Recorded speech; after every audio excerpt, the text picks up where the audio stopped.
You're listening to HowStreet.com radio, available online at TalkDigitalNetwork.com. Welcome to HowStreet.com radio, the online source for market opinions. Here is Jim Goddard. Our guest is Marin Katusa, author of the New York Times bestseller, The Colder War, and CEO of Katusa Research. Welcome to the show, Marin. Always a pleasure.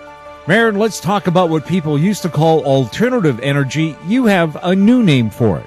Yeah, I got to give I call it mainstream, but the man who I first heard it call it was a guy named Ross Beatty. He's a friend of mine, a mentor, and I just personally think a brilliant investor and entrepreneur. He's the guy that kind of coined the phrase mainstream energy, and why I started writing about that style is I was always hesitant about the alternative energy because it needed government subsidies and it just wasn't economic. With the technologies, with the billions of dollars that went into the sector, Moore's Law comes into effect, then something I call the echo came in, and now it's economic. You look at the potential in Canada, especially in BC, for the run-of-river. There's some significant projects being built and operated. And, we've now come to the point in Canada where alternative energy is no longer alternative, it's mainstream. What about wind energy? People have said that's uneconomic. It was. All you got to do is look up at the Grouse Mountain windmill to see how economic that was. The reality is these things have gotten 5 times larger. The costs have been dropped, and they're becoming much more efficient. They have now windmills that go up over 125 feet and have a diameter of now over 70 feet. So these are massive windmills where each windmill, there's certain ones being built over 2 megawatts per windmill. Back in the day, even 4 or 5 years ago, you're looking at, 1/7 of that was the average windmill. So, with everything, the technology's improved. And BC, because of our mountain ranges, we have some incredible potential. And, some of these projects have been built and are producing economically, such as the Dokey wind farm. And when you talk about economical, they don't look bad. I thought they'd look ugly, but the one on top of Grouse Mountain doesn't look bad. It's interesting that you say that. My wife and I have a place in Croatia on the water, and on the coast of the Adriatic Sea. It's very windy, I compare it to the Okanagan. And along this mountain ridge above us, we're in the harbor, and above us, they've now built about a 15 megawatt wind farm, and it's actually not too bad. They actually look, I thought I was going to really see it as an eyesore. I agree with you. I think they kind of look cool. It'd be nice if they put colorful stripes on them. It would be absolutely spectacular on a sunny day. They'd look like sails. I don't know about that one, but I like the way they just blend in, and it looks sleek. What is happening with the price of oil? I've heard oil futures are at a 6.5-year low. Jim, I took a lot of heat a year ago when I said oil's going to go lower. People were questioning my sanity. Even in the province, they quoted me last year saying, when oil was $78, I said we'll see it between $40 and $45 oil by Labor Day. Well, guess what? We're there. And I've really hit the pocket on this one. Unfortunately, Jim, for all the Canadian oil producers, oil's going lower. The only thing saving the Canadian oil producers is our dollar. That bitumen is under $20 a barrel. It last traded $17 a barrel. That's the heavy oil out of the oil sands. So it's going to be a tough go. And on top of that, look, I don't like to comment too much about politics because I think all politicians need their, sanity checked. But the reality here is in Canada, we saw an NDP government come into Calgary, in Alberta, which nobody expected. If the NDP win the federal election, look, I've learned in politics anything can happen. That's more pressure on the Canadian oil patch, especially the Canadian oil sands. So it's a tough place to be. I'm not really putting any money into the Canadian oil patch right now because I think there's going to be more tough times ahead. But at a certain point, the cure for low prices is low prices, and there's going to be a great speculation opportunity there, but not yet.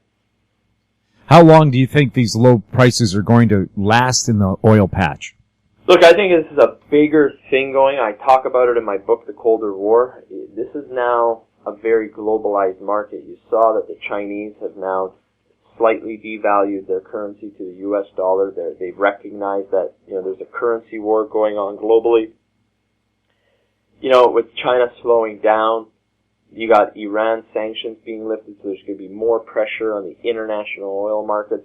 Saudi Arabia is increasing oil production. The Russians are increasing oil production. Hell, even the Chinese, who are the major importer of oil, are increasing their own domestic oil production. People forget that the Chinese are a major oil producer themselves. And then the Americans, everyone thought $60 oil would kill the shale sector. I debated my partner, mentor, and great friend Rick Rule at the New Orleans conference saying, hey Rick, innovation through necessity, we can see oil become economic because they will figure it out. Don't bet against technology in our sector. And you see now that, in the last year, the cost of producing oil from the shale sector in the U.S. has dropped by over 25%. That's going to continue.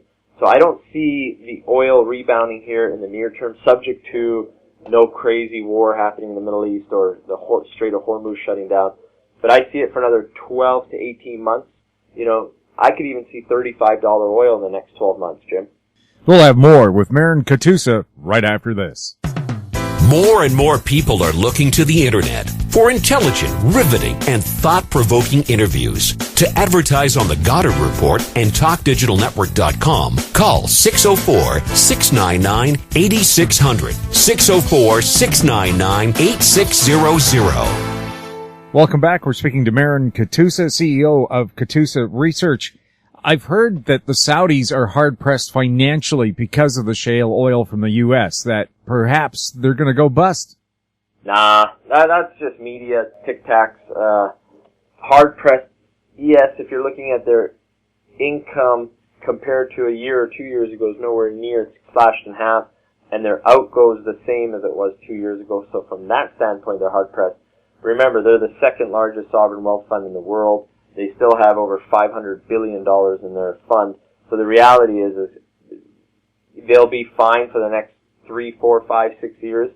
But what will happen in 10, 15 years, and what the media reports are trying to say is if oil stays low, below, $40 for the next, 10 years, they're going to have a tough time maintaining their cash balances. That said, the Saudi strategy, remember, the Guahar field is one of the greatest oil fields in the world. It hasn't seen, these prices, $40 oil, is kind of irrelevant to their cost of production because they can be economic at $10 oil. So they're still going to be, they're the lowest quartile cost producers in the world. If anyone's going to survive the price point of oil, it's going to be the Saudis. The question is can they sustain their social expenditures, all of the money that they're giving to their social reasons, whether welfare, infrastructure, creating jobs, that's a different story. That part will have to be fixed. But the Saudis have the lowest cost of oil in the world, as do the Kuwaitis.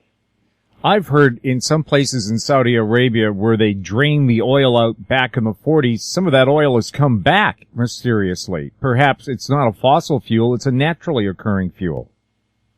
Well, when I went to Kuwait, I haven't been to Saudi Arabia because I couldn't get a visa to it. But I've been to Kuwait, and I've been out on the drill rigs in Kuwait, and at $60 oil, their payback is 15 days. A similar well in Canada in the Sedimentary Basin or in the U.S., at $60 oil, you're looking at 30-month payback versus 15 days payback. So we're really talking about different type of oil wells here, different declines, different costs. And, the Saudis and the Kuwaitis, they'll probably invite the big service companies like Schlumberger, Halliburton, all these different guys to bring in modern technology to reduce their costs as oil drops also. So, I don't know about Saudi Arabia. I haven't been to the oil fields. I will be going to Saudi Arabia later this year. I'll have more for you at that point, but right now I can't comment about where their oil production is because I haven't been there. Bloomberg says the Russian central bank could be in big trouble if low oil continues. Again, when my book came out, everyone's like, oh, Putin's done, oil's going down. You have to remember that the ruble, they would be done if they were suffering from Dutch disease. Dutch disease is when the main income of the country, let's say, for example, oil, drops in half, but their currency stays strong. Then you're in big trouble. The opposite is happening in Russia. Yes, oil's dropped in half, but their ruble has dropped more than the price of oil. Therefore, their actual profits in terms of ruble are higher than before.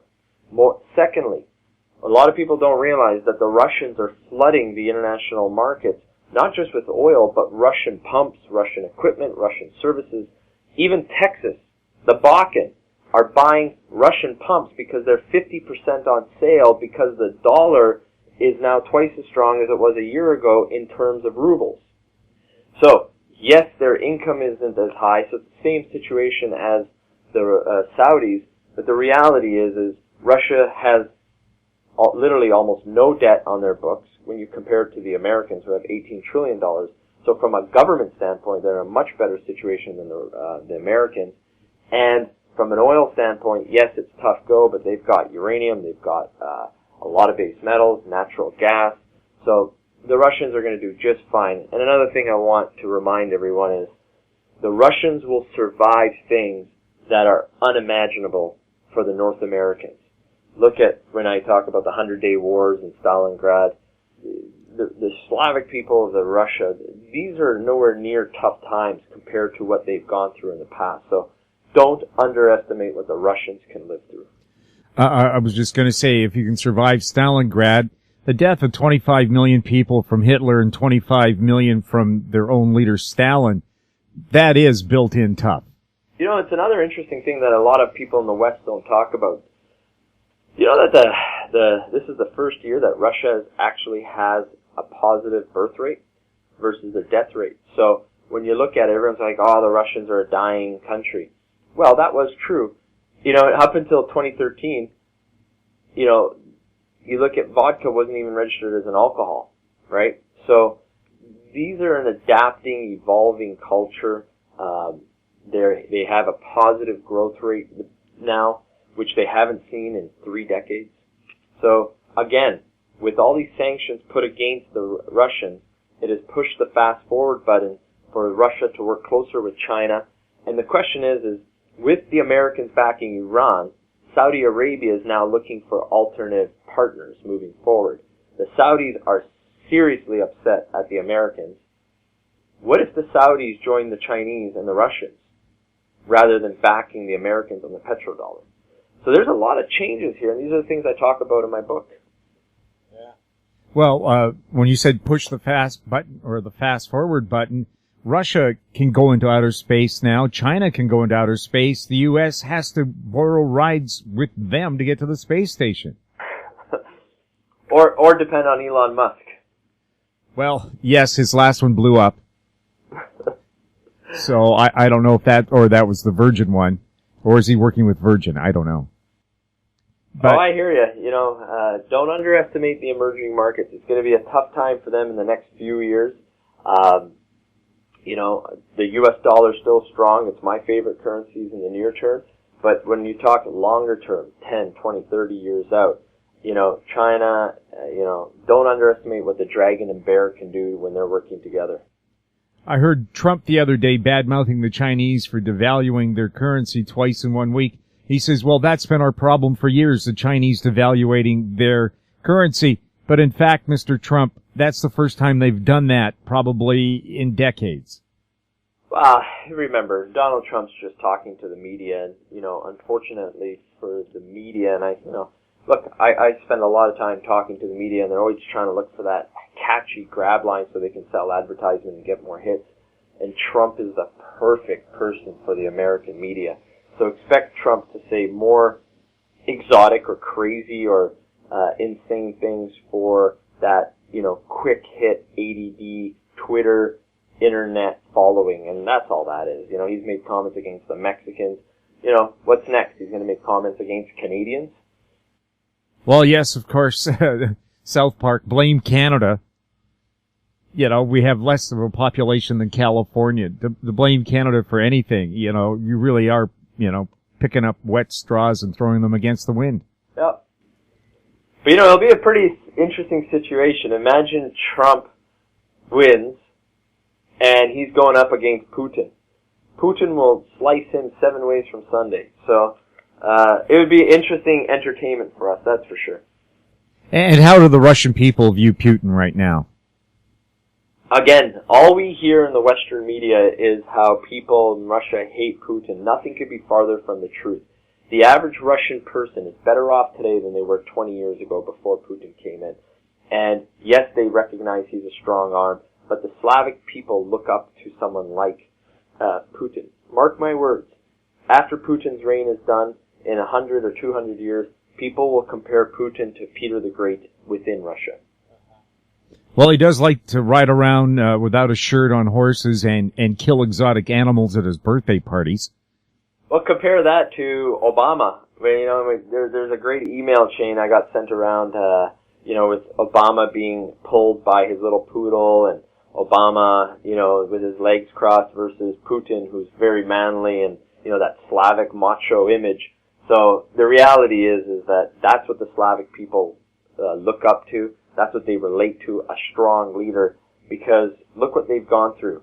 The Soviet Empire collapsed they were on the knees looking up to the Americans. The oligarchs came in, stole all the assets of the country.